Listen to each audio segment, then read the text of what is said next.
इस गांव में पानी गर्म करने के लिए कुछ इस तरह की मशीन भी हैं। और सच बताऊं तो आज बिल्कुल मन नहीं कर रहा है घास काटने का। और ये फूल बोलना कब काम आता है, सिर्फ श्राद्ध में तर्पण देने के लिए, और किसी के काम नहीं आता है, किसी भगवान जी को नहीं चढ़ाया जाता है।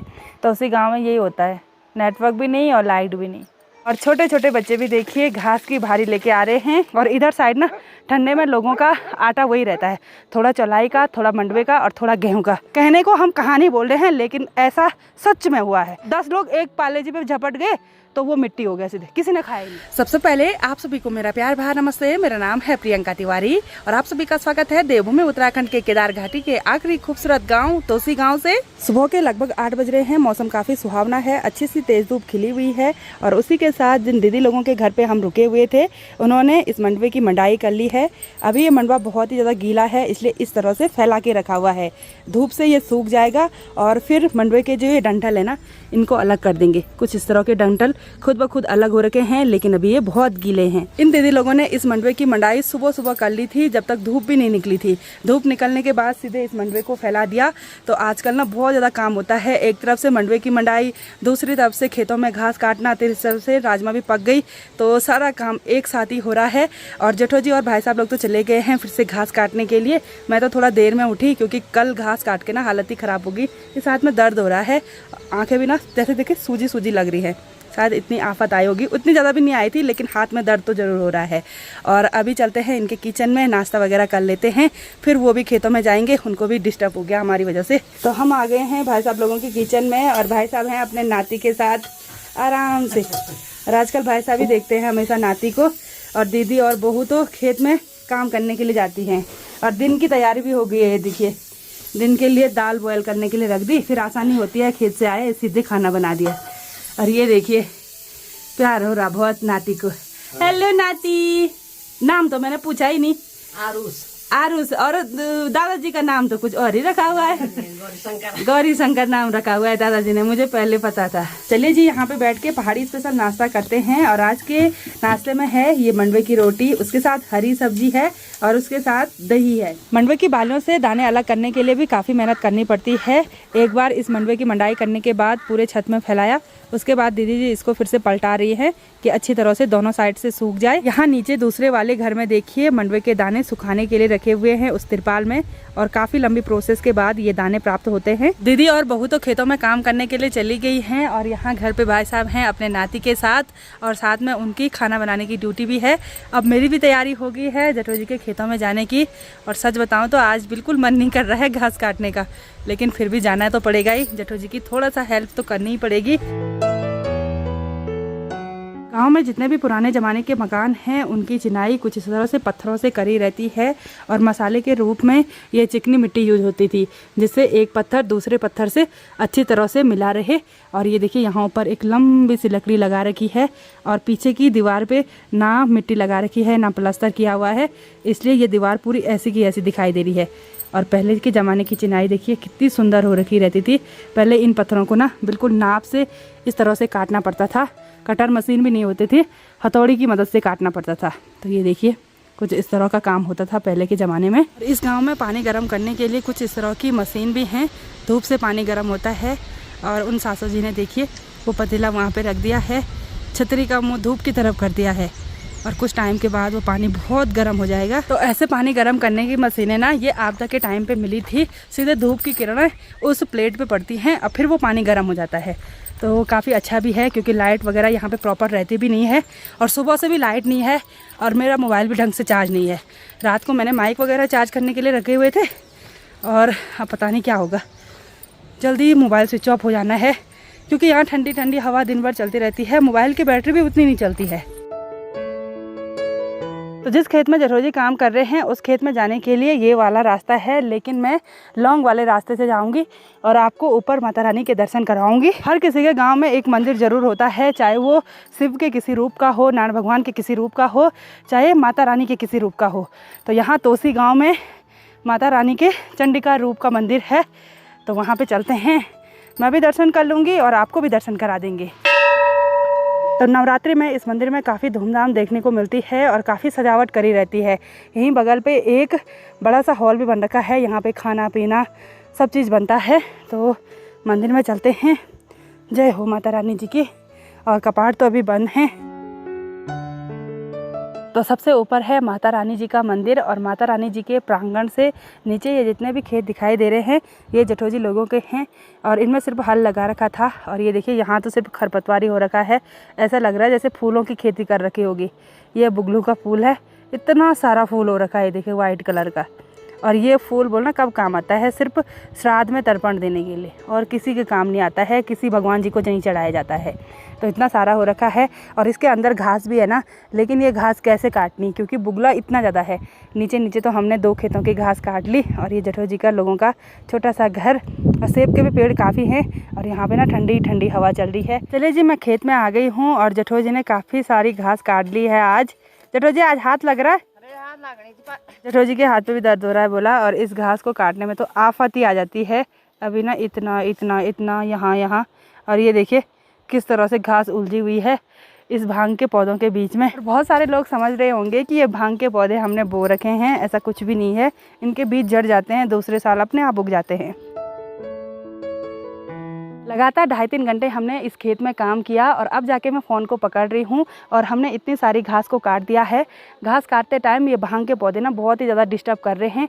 अगर इन पे बीज हो जाते ना तो हम इन भांग के पौधों को भी काट देते। ये वाला हाथ उतना गंदा नहीं हो रखा है, जबकि इस घास से हम घास को पकड़ रहे हैं। और ये वाला हाथ देखिए, ये वाला हाथ गंदा हो रखा है, इस पर मिट्टी लगी हुई है क्योंकि इस वाले हाथ पे दराती रहती है। घास को काटते टाइम हाथ नीचे टच होता है ज़मीन पे, तो इसलिए ये इतना गंदा हो रखा है। धूप भी काफ़ी तेज़ हो रही है ना, इसलिए मुँह भी लाल हो रखा है। मतलब आफत भयंकर वाली आ रही है। हमारी मेहनत तो आपको वीडियो के माध्यम से दिख जाती है, लेकिन गांव में ऐसी महिलाएं हैं ना जो हमसे 10 गुना ज़्यादा मेहनत करती हैं, अपने परिवार को खुद पालती हैं ऐसी घास काट के, दूध घी बेच के। तो उन पे कितनी आफत आती होगी। पहाड़ दिखने के लिए खूबसूरत हैं, लेकिन यहाँ के लोगों का जीवन बहुत ही कठिन है, बहुत ही संघर्षमय है। और ये घास काटना तो बहुत ही ज़्यादा ज़रूरी है क्योंकि आप में से बहुत सारे लोग सोच रहे होंगे कि इतना क्यों काट रहे हैं। क्योंकि अभी देखिए बादल उधर लग रहे हैं, बादल निकलते ही सीधे बर्फ़ आना शुरू हो जाएगा। तब गाय भैंसों को घास क्या देंगे, तो स्टोर करना भी बहुत ज़्यादा ज़रूरी है। खेत से हम नीचे आ गए हैं और हम आ गए हैं जठोजी के किचन में। यहाँ पे जठोजी आज का लंच करने लगी हैं। और लंच बोलना किसने बनाया, जठोजी की सासू जी ने। आज ये भी यहाँ पे हैं, हेलो करो, ऐसे करो, हाँ। और ये हमारी बॉडी जी लगती हैं, फूफू लगती है। इनका रिश्ता कहीं और से लग रहा है बोला, तो मेरे लिए भी यहाँ पे खाना परोस दिया है और बहुत ज़्यादा रख दिया आपने। ठीक है, अच्छा। और जो बुजुर्ग आदमी है ना, उनके हाथ का बना खाना बहुत ही टेस्टी होता है। तो सुबह से ही तोसी गांव में लाइट नहीं थी और मेरा फ़ोन भी बहुत कम चार्ज था। अभी 10% पे मैं शूट कर रही हूँ और ये चार्जर लेके मैं चलती हूँ उधर गांव में भाई साहब लोगों के घर पे, क्योंकि इधर जठोजी के लोगों के घर पे तो बिजली का कनेक्शन भी कट हो रखा है।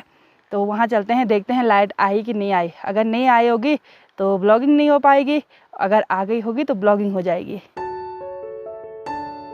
तो मैं भाई साहब लोगों के घर पे भी आ गई हूँ, लेकिन यहाँ पे आज लाइट ही नहीं है। अब क्या करेंगे, ये भगवान। तो उसी गांव में यही होता है, नेटवर्क भी नहीं और लाइट भी नहीं। हेलो फ्रेंड्स, एक खूबसूरत नए दिन की शुरुआत हो गई है और शाम के 4 बज रहे हैं। कल दिन भर तोसी गांव में लाइट नहीं रही, जिससे मेरा फ़ोन भी स्विच ऑफ रहा। देर रात को लाइट आई, फिर फ़ोन चार्ज पे लगाया और ना थकान की वजह से जल्दी नींद आ गई थी। सुबह सुबह आज हम फिर से खेतों में गए थे घास काटने के लिए और सारे खेतों से घास हमने काट दिया है, पूरी घास सुखाने के लिए रख दी है। अब बाद में जठोजी आएंगी और फिर उस घास को बांध के कहीं पेड़ पे लगा देंगे या कहीं अंदर स्टोर कर देंगे। तो अभी हमारी तैयारी हो गई है यहाँ तोसी गांव से त्रियुगीनार जाने की। अभी हम आ गए हैं दीदी लोगों के किचन में और यहाँ पे दीदी ने गर्मा गर्म चाय बना दी है। यहाँ पे रिंकी भी आ रखी है, रिंकी की छोटी बेटी, सब बैठ रखे हैं और गर्मा गर्म चाय पी रहे हैं। Hello baby, hello. अरे खुश हो गई वो। तोसी में हमारे काफ़ी सारे रिश्तेदार हैं और ये हमारी भांजी लगती है, इसका नाम संध्या है और आपको बहुत बहुत बधाई, धन्यवाद। इसका बेटा हो रखा है और बेटे का ख्याल रखना, ठीक है।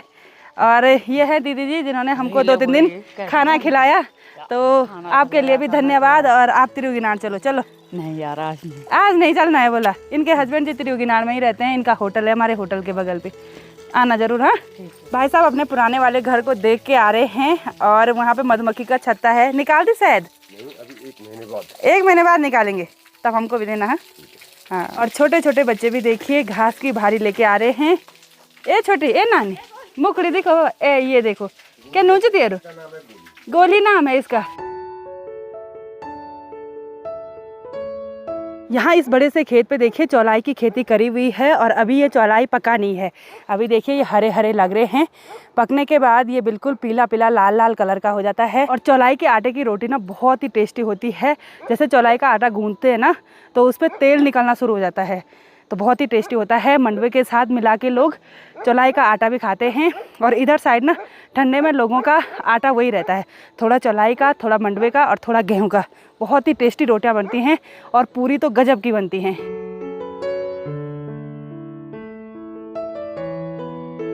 तोसी के पैदल मार्ग पे हम सफ़र करते हुए हम हमेशा 2013 की आपदा को याद करते हैं, क्योंकि जो सामने वाली पहाड़ियाँ दिख रही है ना वो हमें 2013 की आपदा की याद दिलाती है। उन पर कई सारे लोग रात को रुके रहे, कई दिनों तक, कई हफ्तों तक रुके रहे, जब तक उन लोगों का रेस्क्यू नहीं किया गया। और हमारे साथ हमारे भाई साहब है ना जो कुंवर सिंह, तो इन्होंने ना बहुत सारे लोगों की जान बचाई और इनको प्रशस्ति पत्र सब मिल रखे थे, है ना भाई साहब? बहुत मेहनत की। आज भले कोई इनको न जानता हो, लेकिन इन्होंने इतने पुण्य काम किए हैं, इनके बच्चों पे वो पुण्य लगेंगे, है ना? पता जब नदी आ रखी थी ना तो भाई साहब ने लकड़ी काट के फिर पुल बनाया, 2-3 बार वो पुल ही बह गया। मतलब आप कभी कहानी सुनेंगे ना तो ऐसे लगता है जैसे पिक्चर होगी, मतलब पिक्चर भी कोई इतनी अच्छी तरीके से शूट नहीं कर सकता है। तो आप में से अगर कोई भी लोग इन पहाड़ियों पर फंसे थे और भाई साहब ने जिनकी भी जान बचाई, अगर वो लोग मेरी वीडियो देखते हैं कमेंट जरूर करना।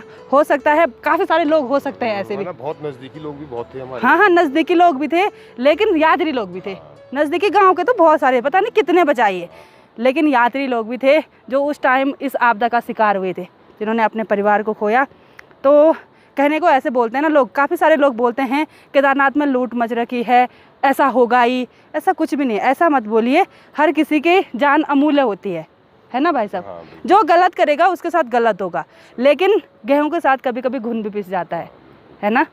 तो ये सब चीज़ अपनी सोच पे है। हम अच्छा करेंगे तो ऑब्वियसली हमारे साथ भी अच्छा होगा। तो भाई साहब ने उस टाइम बहुत मेहनत की, बहुत मेहनत, मतलब हफ्तों तक घर से बाहर रहे। जठोजी लोग घर में अकेले रहे, तब ये लोग ना तोसी में ही रहते थे। तो ये एक ऐसी कहानी है ना, कहने को हम कहानी बोल रहे हैं लेकिन ऐसा सच में हुआ है। जब मैं भाई साहब से सुनती हूँ ना कि इतने लोग यहाँ पे थे, उतने लोग वहाँ पे थे, इतने लोग बह गए हमारी नज़रों के सामने, इतने लोगों, मतलब एक वाला सीन भाई साहब, वो वाला सीन याद था कि जब आपने बिस्किट फेंका पाले जी और बहुत सारे लोगों ने उन पे झपटा तो किसी को बिस्किट मिला ही नहीं, वो मिट्टी हो गया था। घास खा रहे थे लोग, घास खा रहे थे।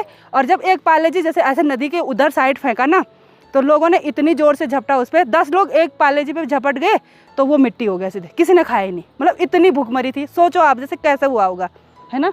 तो वो वाला मंजर कोई भी कितना बड़ा डायरेक्टर हो, कितना बड़ा प्रोड्यूसर हो, वो शूट नहीं कर सकता है सच में। तो अब जाके हम नेटवर्क एरिया में आ गए हैं। तोसी गांव हमने काफ़ी दूर छोड़ दिया है और ये कुछ आपदा की याद थी जो हम हमेशा तोसी गांव जाते टाइम और आते टाइम याद करते रहते हैं। कहने को तो कहानियाँ लगती हैं लेकिन सब कुछ सच हुआ और हमें भी खुद विश्वास नहीं होता है। तो आज की इस वीडियो को यहीं पे एंड करते हैं।